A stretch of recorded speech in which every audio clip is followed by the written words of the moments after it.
नमस्कार दोस्तों, RD news public channel में आपका स्वागत है। भारत के देश भर की सारी खबरें जानिए। राष्ट्रपति द्रौपदी मुर्मू ने राष्ट्रपति भवन में 5 दिसंबर को रूसी राष्ट्रपति व्लादिमीर पुतिन के सम्मान में भव्य स्टेट डिनर का आयोजन किया। ये डिनर पुतिन के 2 दिवसीय भारत दौरे के अंत में हुआ। खाने का मेन्यू पूरी तरह से भारतीय क्षेत्रीय व्यंजनों से सजा था। डिनर की शुरुआत दक्षिण भारतीय मुरुगेकाई पायरू यानी रसम सूप से हुई। इसके बाद स्टार्टर में कश्मीरी गुच्छी दोन चटन यानी कश्मीरी अखरोट की चटनी के साथ भरे हुए मशरूम, काले चने के शिकमपुरी कबाब और वेज झोल मोमोज परोसे गए।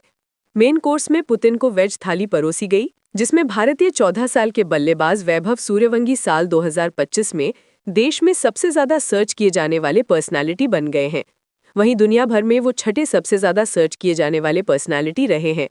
आईपीएल अंडर 19 और E20 में लगातार रिकॉर्ड तोड़ प्रदर्शन के कारण पिछले 1 साल में उनकी लोकप्रियता तेजी से बढ़ी है। वैभव मूल रूप से बिहार से आते हैं। पिछले साल मात्र 14 साल की उम्र में राजस्थान रॉयल्स ने उन्हें 1.1 करोड़ रुपए में खरीदा था। ये आईपीएल इतिहास में सबसे कम उम्र में मिला कॉन्ट्रैक्ट है। इस साल वैभव ने आईपीएल में डेब्यू किया। वो लेफ्ट हैंड बल्लेबाज हैं और T20 में सबसे कम उम्र में शतक लगाने वाले खिलाड़ी बने। उन्होंने ये उपलब्धि 2025 में राजस्थान रॉयल्स की ओर से गुजरात टाइटंस की बिलोक हासिल की।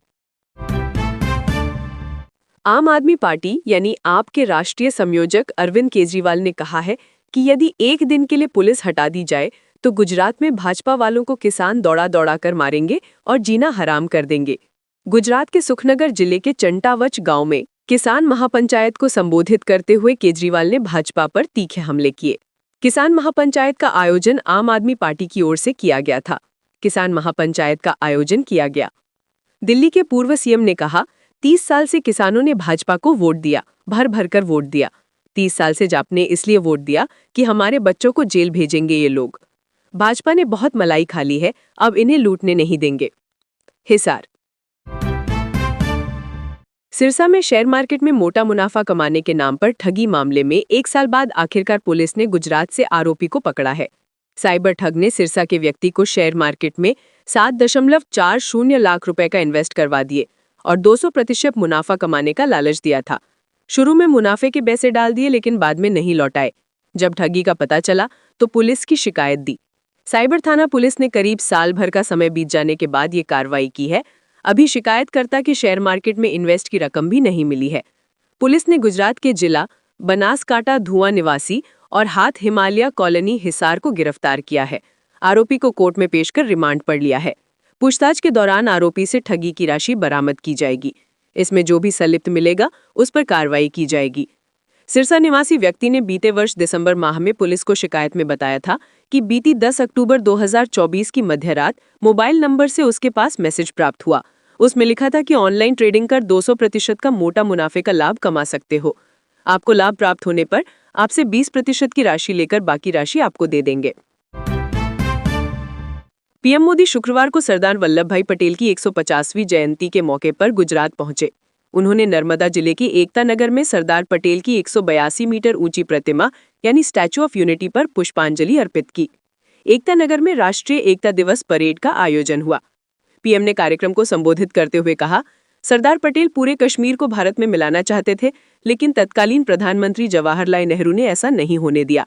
कश्मीर को अलग संविधान से बांट दिया। कांग्रेस की गलती की आग में देश दशकों तक जलता रहा। पीएम ने कहा, कांग्रेस को न केवल अपनी पार्टी और सत्ता बल्कि गुलाम मानसिकता अंग्रेजों से विरासत में मिली है।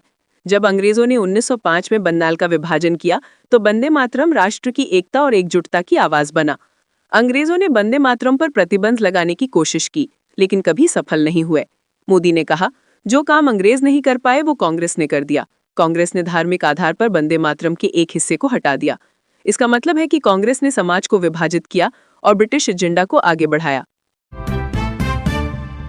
रूसी राष्ट्रपति व्लादिमीर पुतिन अपना 27 घंटे का भारत दौरा पूरा कर वापस लौट गए हैं। उन्होंने शुक्रवार को पीएम मोदी के साथ द्विपक्षीय बातचीत की और बिजनेस फोरम को संबोधित किया। इस दौरान भारत रूस के बीच किसी बड़े समझौते का ऐलान नहीं हुआ। इससे पहले रिपोर्ट में दावा किया जा रहा था कि दोनों देशों के बीच Su-57 फाइटर जेट और S-400 मिसाइल सिस्टम को लेकर डील हो सकती है। हालांकि दोनों देशों के बीच तेल सप्लाई की गारंटी समेत 19 समझौतों पर सहमति बनी। इनमें कई अहम समझौते भी शामिल हैं। पिछले 4 दिनों में इंडिगो एयरलाइंस की 1700 से ज्यादा उड़ानें रद्द हुई, हजारों देरी से चल रही हैं। देश भर के एयरपोर्ट्स पर अफरा तफरी का माहौल बन गया। इंडिगो रोजाना करीब 2200 फ्लाइट्स ऑपरेट करती है और भारतीय एविएशन मार्केट में इसकी 60% से भी ज्यादा की हिस्सेदारी है। मौजूदा संकट शुरू होने के बाद इंडिगो का मार्केट कैप करीब 21,000 करोड़ घट गया है। इंडिगो का गंगा एम्पायर बनने की पूरी कहानी और फिलहाल संकट में क्यों घिरी है कंपनी, जानेंगे भास्कर एक्सप्लेनर में। 1984 का साल था। दिल्ली के रहने वाले रामुल भाटिया कनाडा से इलेक्ट्रिकल इंजीनियरिंग की पढ़ाई करके भारत लौटे थे। वो कनाडा की नॉटल कंपनी के साथ मिलकर भारत में टेलीकॉम बिजनेस शुरू करना चाहते थे। इसी सपने के साथ वो भारत लौटे थे। उस दौर में भारत सरकार विदेशी टेक्नोलॉजी के पक्ष में नहीं थी, इसलिए उनका ये सपना अधूरा ही रह गया। राहुल एक मिडिल क्लास फैमिली से थे। उनके पिता दिल्ली एक्सप्रेस नाम से एक एयरलाइन टिकट बुकिंग एजेंसी चलाते थे। इस एजेंसी को उनके पिता ने 1964 में पार्टनर के साथ मिलकर शुरू किया था। दिल्ली एक्सप्रेस में कुछ पार्टनर की धोखाधड़ी और पिता की बिगड़ती तबीयत को देखते हुए राहुल की एंट्री फैमिली बिजनेस में हुई। इसी बीच 1992 में भारत सरकार ने एयरलाइंस के लिए प्राइवेट लाइसेंस देने की शुरुआत की। इसी वजह से कई प्राइवेट कंपनियां एविएशन इंडस्ट्री में आ रही थी। राहुल इस इंडस्ट्री में आना तो चाहते थे, लेकिन उन्हें इसकी हड़बड़ी नहीं थी। राहुल ने वक्त लिया, बेहतर रणनीति बनाई और उसके बाद एविएशन मार्केट में कदम रखा। एयरलाइन बिजनेस के लिए उन्हें एक पार्टनर की जरूरत थी, जो बने नोकेश गंगवाल। 2 दोस्तों ने मिलकर शुरू की अपनी एयरलाइन कंपनी। राहुल की राकेश से पहली मुलाकात काम के सिलसिले में ही हुई थी। राकेश अमेरिका में यूनाइटेड एयरलाइंस से जुड़े थे। राहुल की कंपनी इंटरलोब ग्रुप इसी यूनाइटेड एयरलाइंस की भारत में जनरल सेल्स एजेंट थी। काम के चलते राहुल और राकेश के बीच दोस्ती बढ़ती गई। एक दिन राहुल ने राकेश से अपनी एयरलाइन कंपनी खोलने की बात की और दोनों इसका प्लान बनाने में जुट गए। राकेश गंगवाल दशकों से एयरलाइन में काम कर रहे थे।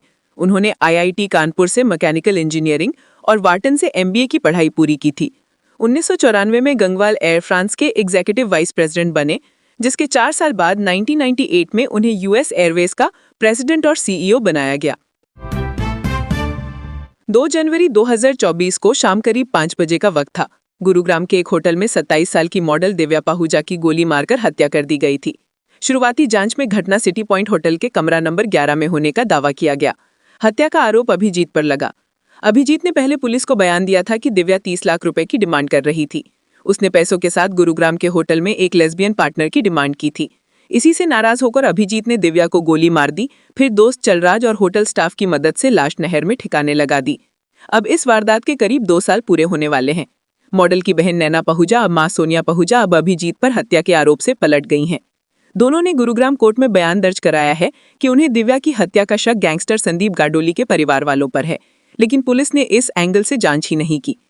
कोर्ट में अब तक 15 में से 9 गवाहों के बयान दर्ज हुए हैं। सभी अपने बयान से पलट गए हैं। 2 दिसंबर 2025 को चंडीगढ़ हाईकोर्ट ने भी आरोपी अभिजीत को सशर्त जमानत दे दी है। आखिर दिव्या पहुजा केस में क्या नया मोड़ आया है? होटल के जिस CCTV फुटेज को पुलिस ने केस में अहम माना था, उसे लेकर होटल स्टाफ ने दावा कर दिया है कि फुटेज उनके होटल के नहीं है। 1. स्कूल बसों के बाहर और अंदर दोनों जगह ट्रांसपोर्ट मैनेजर का नाम नंबर लिखा हो। 2. बस ड्राइवर के पास ड्राइविंग लाइसेंस हो। 3. हर बस में ड्राइवर के साथ एक कंडक्टर भी हो। 4. हर स्कूल बस में बच्चों की सेफ्टी के लिए एक लेडी अटेंडेंट हो। 5. स्कूल बस में पीने का पानी हो। नियम फॉलो ना करने पर स्कूल की मान्यता रद्द हो सकती है। भारत सरकार और CBSE ने ये नियम स्कूलों के लिए बनाए हैं। अगर कोई इन नियमों को नहीं मानता है तो स्कूल के खिलाफ कानूनी कार्रवाई की जा सकती है। इसके अलावा स्कूल पर भारी जुर्माना लगाया जा सकता है। अगर कोई स्कूल बार बार नियमों को नजरअंदाज करता है तो स्कूल की मान्यता भी रद्द की जा सकती है। स्कूल बसों के लिए बनाए गए नियमों को नहीं मानने पर स्कूल बस सीज की जा सकती है। ड्राइवर और कंडक्टर पर कानूनी कार्रवाई की जा सकती है। साथ ही स्कूल मैनेजमेंट पर भारी जुर्माना लगाया जा सकता है। इसके अलावा स्कूल पर भी कार्रवाई की जा सकती है। अगर कोई स्कूल या ट्रांसपोर्ट मैनेजर सरकार या CBSE के इन नियमों को नहीं मानते हैं तो आप केंद्रीय शिक्षा मंत्रालय में लेटर भेजकर या मेल के माध्यम से शिकायत कर सकते हैं। ऐसे कई मामले डेली आ रहे, जिम्मेदार अधिकारी इग्नोर कर रहे एक्सपर्ट। दिल्ली पेरेंट्स एसोसिएशन की हेड अपराजिता गौतम बताती हैं कि नियम तो बहुत बनाए हुए हैं, लेकिन इनका पालन नहीं हो पाता है, क्योंकि जो जिम्मेदार अधिकारी हैं वे इसे इग्नोर करते हैं। ऐसे केस पूरे भारत से आते रहते हैं। सुप्रीम कोर्ट तक ने इस पर नियम बनाए हैं। उन्होंने आगे कहा, नियम कहता है कि अगर छोटे बच्चे हैं तो एक सीट पर 3 बच्चे बैठ सकते हैं, बड़े बच्चे 2 ही बैठते हैं, लेकिन अक्सर इसका उलट ही देखने को मिलता है। जो नियम है उन्हें ऐसे ही तोड़ा जा रहा है और कोई ध्यान देता नहीं है। ये ट्रैफिक वाले की जिम्मेदारी है कि अगर उसके सामने से इस तरह की बस जा रही है तो इसमें जो भी जिम्मेदार हैं उन सब पर कार्रवाई होनी चाहिए। स्टोरी देव कुमार, दैनिक भास्कर, दिल्ली।